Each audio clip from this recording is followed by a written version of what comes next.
వైద్యులకు రక్షణ కరువైంది. మహిళా వైద్యులకు ప్రాథమికంగా మహిళా వైద్యులకు రక్షణ కరువైంది. వాళ్ళ మీద వృత్తిలో భాగంగా వాళ్ళు ఎంతోమందికి సర్వీస్ చేస్తూ వాళ్ళ పని గంటలు నిర్బంధ పని గంటలు 36 గంటల పని కంటిన్యూస్గా అటువంటి నిబంధనలను పెట్టి వాళ్ళని అత్యంత ప్రతికూలమైన పరిస్థితులలో వాళ్ళను పని చేయించుస్తూ ఒక విధంగా వెట్టి చాకిరి అనవచ్చు.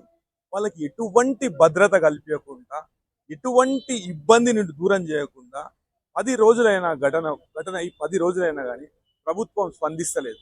వాస్తవానికి 36 గంటల నిర్బంధ పని రోజులు, మళ్ళా పని గంటలు, మళ్ళీ ఇంకొకటి ఏంటంటే మీరు ఇప్పుడు కూడా చూడండి, ఉస్మానియా హాస్పిటల్లో చూడండి, ఏదైనా ప్రభుత్వ ఆసుపత్రిలో మీరు పోయి చూడరు, ఇప్పుడే చూడరు. జర్నలిస్ట్ మిత్రులకు నేను చెప్తున్నా, ఇప్పుడే మీరు విజిట్ చేయండి. వాళ్లకు రక్షణ అనేది కరువైంది. క్యాజువాలిటీ కాడ ఒక్కొక్క పేషెంట్ ఎంబడ 10ల సంఖ్యలో అటెండెంట్లు అని చెప్పుకొని, బంధువులం అని చెప్పుకొని వాళ్ళు వచ్చి కూర్చొని లోపలికి రావద్దన్న కానీ వచ్చి ఆ పేషెంట్కి ఏమన్నా అయితే మహిళా వైద్యుడు కాదు, లేకుంటే మహిళా వైద్యురాలు కాదు, లేకుంటే పురుష వైద్యుడు కాదు, వాళ్ళ మీద దాడులు చేయడం ఎంత బాధాకరమైన విషయం.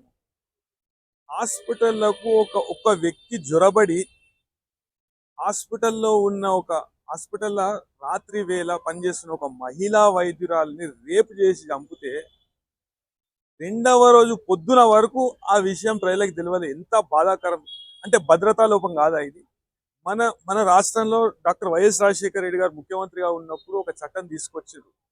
అది కొద్ది సమయం దాన్ని ఇంప్లిమెంట్ చేసారు. దాని తర్వాత తెలంగాణ రాష్ట్రం ఏర్పడ్డాక మనం కూడా అంతర్భాగంగా ఆ చట్టాన్ని మనం కూడా పొందుపరుచుకున్నాం. కాకుంటే ఆ చట్టం అనేది అమలు పరుస్తుండ్రా? పరుస్తలేరు. ఆ చట్టాన్ని ఇంకా పటిష్టంగా చేయవలసిన అవసరం ఎంతనన్నా ఉన్నది. రాత్రి వేళల్లో నిర్బంధంగా మహిళా వైద్యురాలను పని చేపియడం అనేది అమానుషం. ఇంకొకటి, సిపిఆర్ చేసేటప్పుడు, పేషెంట్లను అటెండ్ చేసేటప్పుడు, మేల్ పేషెంట్స్ అటెండ్ చేసేటప్పుడు compulsory male attendant, any medical professional male attendant అనేది వెంబడి ఉండాలి. అవన్నీ పక్కకు పెట్టి 50 లక్షల రూపాయల డిపాజిట్ నిర్బంధంగా వాళ్ళను, మీరు ప్రతికూల పరిస్థితులు ఉన్నాయి. మీరు ఏ హాస్పిటల్ అయినా, గవర్నమెంట్ హాస్పిటల్లో పోయి చూడండి, ప్రతికూల పరిస్థితులు ఉన్నాయి. మహిళా వైద్యులకైతే అసలు రక్షణనే కరువైంది. ఒక క్యాజువాలిటీ కాడ 2 పోలీసులను పెడతారు. ఎందుకు హోమ్ గార్డులు లేరా? ఇప్పుడు జియోఎంఎస్ నంబర్ 109 ఇచ్చారు. 109 ఇచ్చినాక ఇంతవరకు ఫోర్స్ పెట్టకపోవడం అనేది చాలా దురదృష్టకరమైన విషయం. ఈ విషయమై ప్రభుత్వం వెంటనే స్పందించాలి. కాలయాపన చేయకుండా మేము బిల్లు పెడతాము, ఇది చేస్తాము, డ్రాఫ్ట్ కమిటీ పెడతాము, ఇవి కాకుండా ఈ చట్టాన్ని, వైద్యుల రక్షణ చట్టాన్ని మన రాష్ట్రం వరకు అయితే ఇంప్లిమెంట్ చేయండి. మీరు నేషనల్ చట్టం వస్తుంది, అది సమాలోచన చేయాలి. లేకుంటే ఆర్డినెన్స్ పాస్ చేస్తారు. అది వచ్చే లోపట ఇప్పుడు రాజస్థాన్ లో న్యాయవాదుల పరిరక్షణ చట్టం ఉన్నది, మన దగ్గర వైద్యుల పరిరక్షణ చట్టం ఉన్నది.